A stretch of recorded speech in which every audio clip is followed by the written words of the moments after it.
I'm remorseful as a serial killer, as they said in the medias. Imenikera kwa moyo wangu. Kwa majina naitwa Ahmed Washira Ashton. Niko kwa in my 10th year hapa Nakuru main prison. Kesi yangu ni ya mada na haikuwa mzuri. End of it all, mimi nilipata paralegalism 2018 with the Legal Resource Foundation. They taught me and nilifurahia mafunzo. One, mada cases huwa tuna representiwa. But mimi knowledge nikipata si mimi.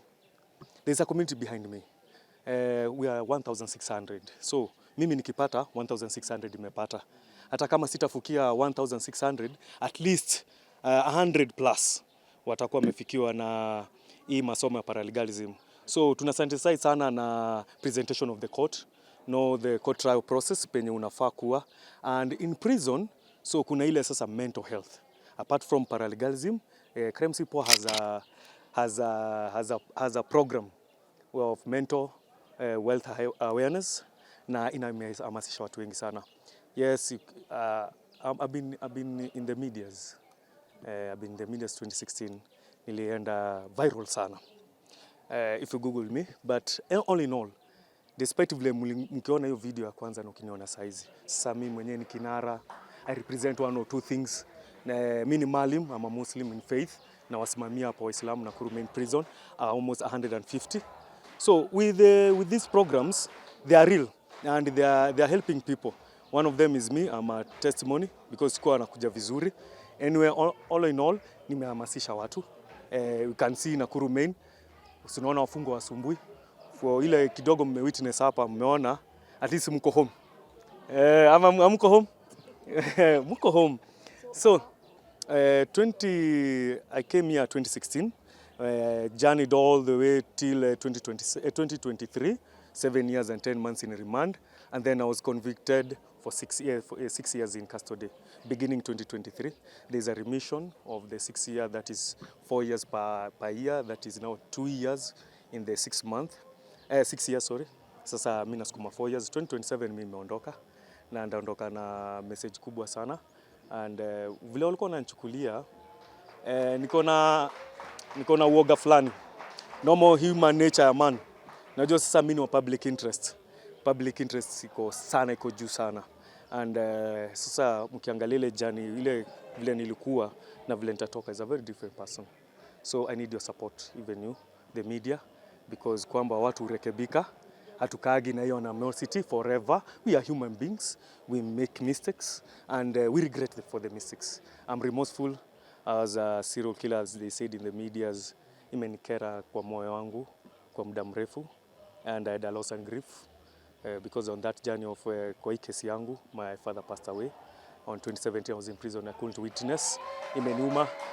Last month nimepoteza my step mom na imeniuma sana, but with mafunzo nimekuja kuona how there's something called self control, self awareness, know myself. Hii dunia si mimi peke yangu.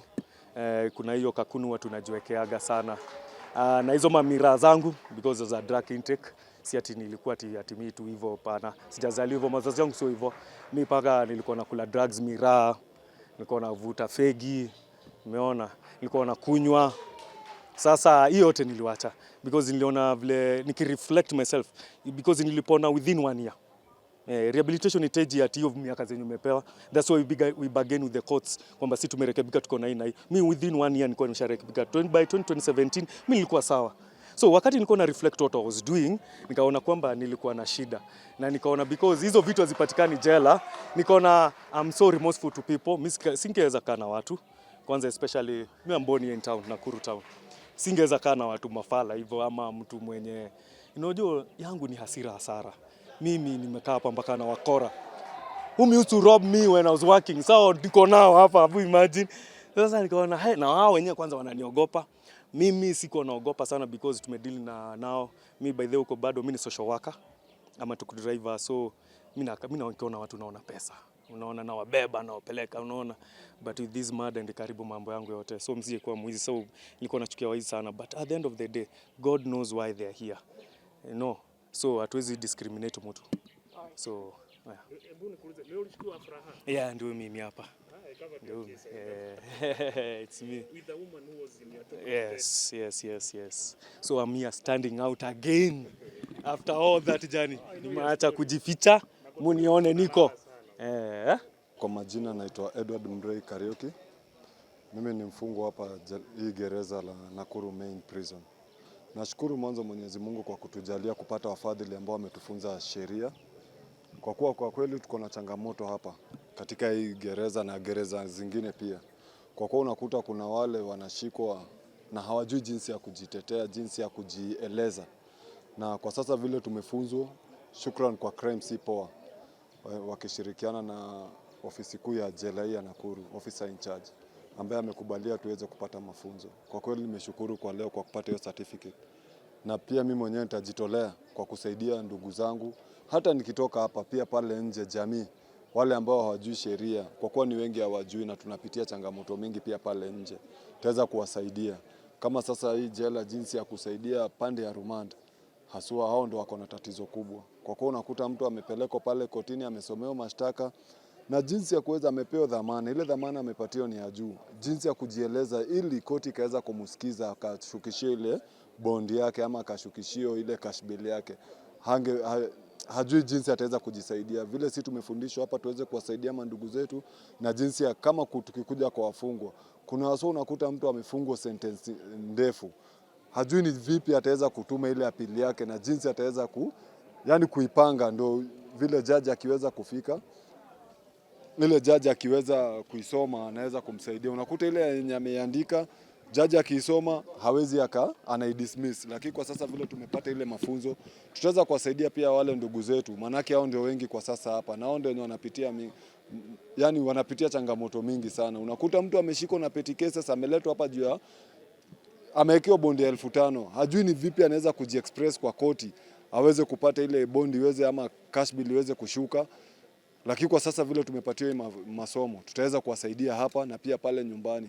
Na ni ombi letu kwa wale wadhamini wafadhili ambao tumeweza kuwapata, isikakuwe hapa ndio mwisho, wakuje wazidi kutusaidia na masomo na kutufungua. Kwa sababu pia inachangia pale kotini, nikituma kama hiyo apili yangu, jaji akisoma yale mafunzo nimepatio, itasaidia pia mimi kwenda nyumbani. Kwa majina mimi ni Peter huko, nafanya na shirika la Crime Si Poa, na ni shirika hasa inaangazia mambo ya sheria, legal empowerment, mambo ya crime prevention, kuzuia uhalifu na pia mambo ya vijana kujimudu. So mara mingi kazi yetu mingi na focus kwa vijana wale bado katika hali tata. Na jambo pia ningependa kuongeza ni ya kuwa crime sio tu katika mitaa za vibanda. Crime iko kila mahali, hata kwa mababi, kila mahali iko. So we focus on crime holistically throughout the country and also legal empowerment for all. Na ndiposa leo tukakuja hapa, tunashukuru sana Prisons Department kutupa nafasi. Tuje tufundishe ndugu zetu pia kuwa wanasheria. Ndiposa wapate kusaidia wenzao na pia wapate kujisimamia katika mahakama. My question would be, as a country, how can we strike a balance between justice for the poor and justice for the rich? That's a nice question. I mean, the Constitution protects everyone. One thing that I normally say we should start with is the Constitution. And that's why I was saying in my earlier speech, and I keep telling people, Wakenya wote wapate kujua katiba. If we just learned that Constitution, we would have less and less of these issues. I'm going to give a straight answer because I can suspect why you asked that. You look at someone who was the current case that's going on, of a very poor person who was allegedly picked up somewhere, found dead the next day, and it's caused a big furor. Wakenya wengi wajui kuna sheria inawalinda. Ya kuwa hata haufai kupigwa kibare na karao. Watu wengi hawajui. So tumenormalize ya kuwa hata nikipigwa, karao ako na haki kunipiga. Karao wenyewe pengine hata wajui hiyo sheria iko ya kuwa unapopiga mtu, just take him to civil court. Atafungwa ama atapigwa fine. So I want Kenyans to read from today, Persons Deprived of Liberty Act. Ilipitishwa 2014. Wengi hawaijui, wengi hawaisomi. Na inatokana na katiba section 29, haki ya yule mtu ameshikwa, na pia article 50 ya haki ya bado mtu wako katika korokoroni. So Wakenya mara mingi nataka tupate kusoma katiba tujue.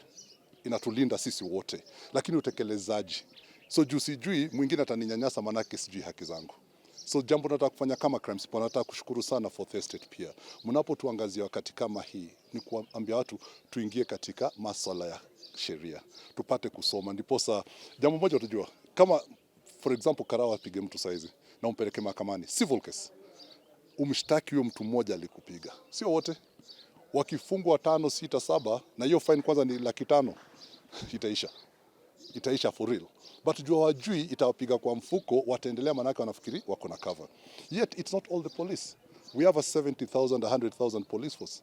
Na wale wanafanya hizi visanga ni wachache sana. So Wakenya wapate kujua haki zao na pia wajue jinsi ya kuzilinda hizo haki zao. So mimi naamini ya kuwa kila mmoja ako na haki. Uwe maskini, uwe tajiri, uko na haki. Na haki inalinda, katiba inalinda kila mtu. Lack of knowledge. Yeah, lack of knowledge. Hapo ndio tuanzie hapo. Mtumie platform, muite mawakili, muite vijana wanajifunza, muite wale wanataka kufundishana, sio ile kufundisha sheria kujipiga kifua. Ile tupate kuongea kimtaani, sio tunataka sheria mtaani. So mtaanza kuona kipindi yetu kingine inaitwa boda na sheria. Yaani watu wapate tu kujua sheria kwa njia kawaida. Mtu yote ule wa kawaida apate kujua. Ukiuliza swali utajibiwa. Jambo la pili, hatujui watu wangapi wanapata kutusaidia katika masuala ya sheria. So katika crime support, licha na kuwa kikundi kidogo, tunachukua kesi kadhaa za wale waweza kujisimamia mahakamani na tunafanya for free. So ofisi zetu zote palipopote utaona crime support, ujue kuna wakili na atakupeza kukusaidia. So wale hawana namna waje katika ofisi zetu. Ikiwa ni Nakuru tuko Metro Church, ikiwa ni Kisumu tuko hapo tu headquarters inaitwa Kondele. Hiyo area ndio tuko. Ukiwa Nairobi tuko Sarakasi Dom, ukiwa Kajiado tuko Ngatarongai. So space yote crime support, na semi crime support pekee. Wale vikundi vingine pia wanafanya jambo kama hili, wapate kuangaza, ndio wale wataka mashauri na saha wapate kuyapata. So one of the things we are doing under our prisons department, we have a prisons reintegration program. So katika crime support tuko na legal empowerment, tuko na prisons reintegration na community engagement. So we do community events, but ndani ya prisons, other than this training, tuko na psychosocial support, psychosocial education. Maana kama sikia kijana ndugu yangu amekuwa hapa amesema ilikuwa ni mambo ya mawazo yalimsukuma mpaka katika yale mambo alikuwa. So the moment we identified ya kuwa mental health plays a big factor katika crime, katika nchi hii, tuliamua tuweke katika program zetu. So mental health is one of them. Skills transfer ni moja hizo. Then the other thing tunafanya kama crime support, tunakuunganisha na jamii yako kabla utoke. So any of the 25 prisons pali tuko, that is one of the key things we do. Uzuri ya prisons siku hizi, it's an open door policy. So you can come see anyone wakati wote. Kuna mtu ako hapa pengine yule alimkosea ama yule alimleta hapa, ako na hasira, you give them time to heal. So part of the things that mimi husema wale watakuja kujiunga nasi, wakuja tusaidia na kujiunga nasi, psychologists wanahitajika sana. Sio tu kwa wafungwa lakini hata kwa askari wenyewe. Maana askari anaishi na huyu mtu anapitia haya mambo. So they need that support as well. So psychosocial support both for inmates and staff. The good thing muta notice katika prisons, tofauti ya prisons na police, nitasema tu tena jambo ya pili. Prisons wako na human rights officers katika kila prison. So if there's any violation within the prisons, the inmate can report. Na huyo human rights officer afanye kazi yake na kisha huyo mfungwa amepata haki. I want to urge the police as well. Kila police station iko na human rights officer. Ndio hizi mambo zinatokea, mambo mingi zipate kupunguka. Watu wapate ile confidence ya kuwa these people are serving.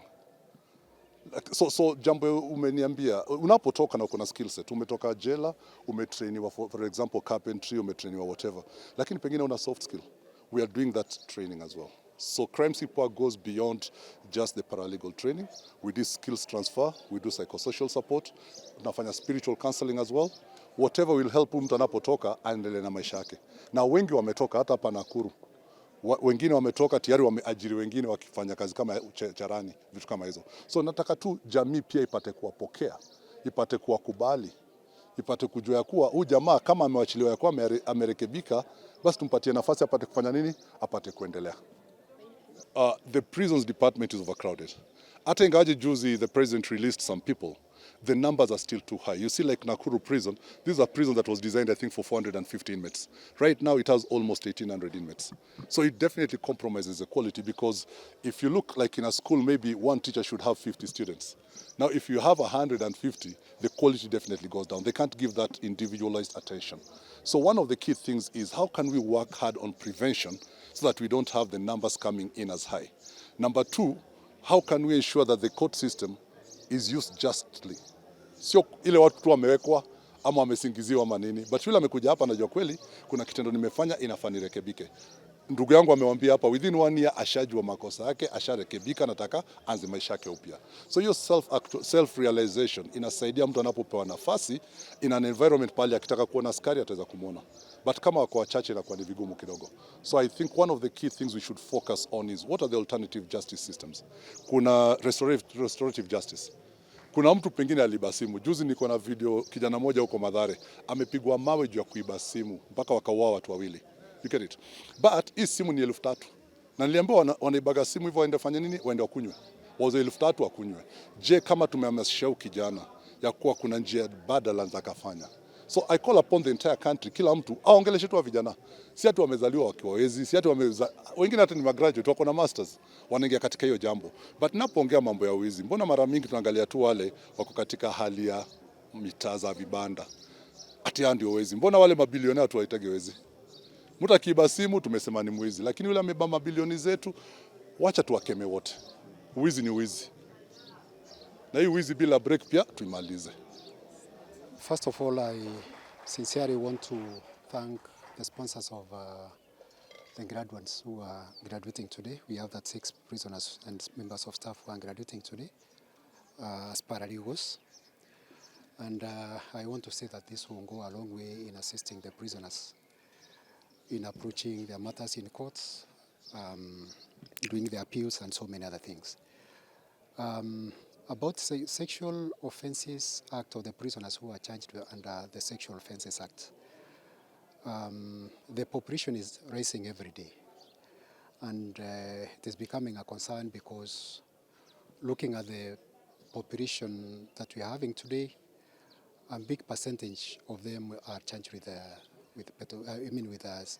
sexual offences, and we are looking at how this is coming very fast, and we are also wondering in just a few days or a few years what is going to happen, because going by how we are receiving them, probably in just a few years' time we'll have the bigger percentage of the population as prisoners charged under the Sexual Offences Act. Well, that might be difficult for me to say, but we are also looking at the cultural aspect, because some of them will argue that where I come from, it is not an offense to defile somebody aged 15 years. And I think as a community we have not done much to sensitize our people back there and tell them that when you sleep with a young girl, that is an offense that you are committing. But generally, most of them will tell you that I was led into it, and that is why I found myself here. I never committed the offense. It is the lady who led me into this. But, we don't have the facts, so I might not be able to say if really they committed the offense or not. Yes. I was here for a very noble cause at Nakuru prison during an important occasion and the graduation of paralegals trained, prisoners and prison officers trained to have a paralegal services, assisting our compatriots who need legal assistance to go about their cases in court. So we were invited as the High Court Nakuru. I came on behalf of my presiding judge, Justice Ongudi, who was unable to come, and it has been quite an illuminating session. As you heard, we enjoyed a moot court, and we were added certificates and encouraged the graduates to continue with their work of giving back to society. That's a way of giving back to society. So that's why I was here, and that is the statement I wish to make at your prompting. Well, for sexual offenses, I think it has to do with the fact that once they are convicted, the prison terms are usually lengthy. And if you heard me explain to the prisoners, the courts have no discretion. You are just looking at the age of the victim. So once an accused person is convicted and that sentence is meted out, there's nothing that the court can do. Usually they are not eligible for the decongestion program, because that one is confined to those whose offences attract up to 3 years imprisonment. But for sexual offences, usually the prison term is very lengthy, so there is really nothing that the courts can do on their own. It's a legislative matter. Maybe if the legislature has a relook at the law, maybe change the sentences. There is nothing that the court can do because we only implement what has been passed by the legislature and what the law says. So I think it has to do with the long prison terms, and usually they're not eligible for the congestion program. Maybe the precision pardon. Normally, some of them benefit from the precision pardon that usually comes. I don't know after during holidays, national holidays. But as a judiciary, there's nothing we can do about that. We only implement the law as it is.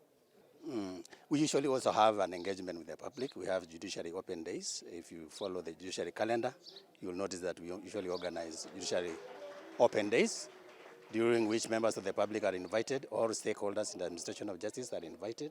We exchange views. They are also educated. Civic education goes on during that forum, and other forums, including what I told the meeting here, the Court Users Committees Forum, that is usually organized by the court periodically after every three months. So those sessions help to educate people on their civic rights, and together with our one-on-one interaction when they come to court seeking services. We also have, remember, there are also organizations that are charged with the duty of giving legal aid. Part of the legal aid program, there's Judiciary. So together with those partners, we usually offer that civic education to members of the public, even as far as how they go about their matters, those who don't have, are not lucky to have legal representation. So for pro bono lawyers, as I said, usually it is the judiciary itself and the initiative of the Chief Justice, which decided to hire pro bono lawyers, giving them some small stipend to represent those charged with serious offenses like murder, and also the children who are in conflict with the law. You know, there are cases where children are charged, and because of their vulnerability, the judiciary decided on its own, using the little resources we get, to provide lawyers and pay them something small. As I said, we also expect the lawyers to not even to wait for the payment, some kind of giving back to society, to also even extend their services to others that we are not able to cover.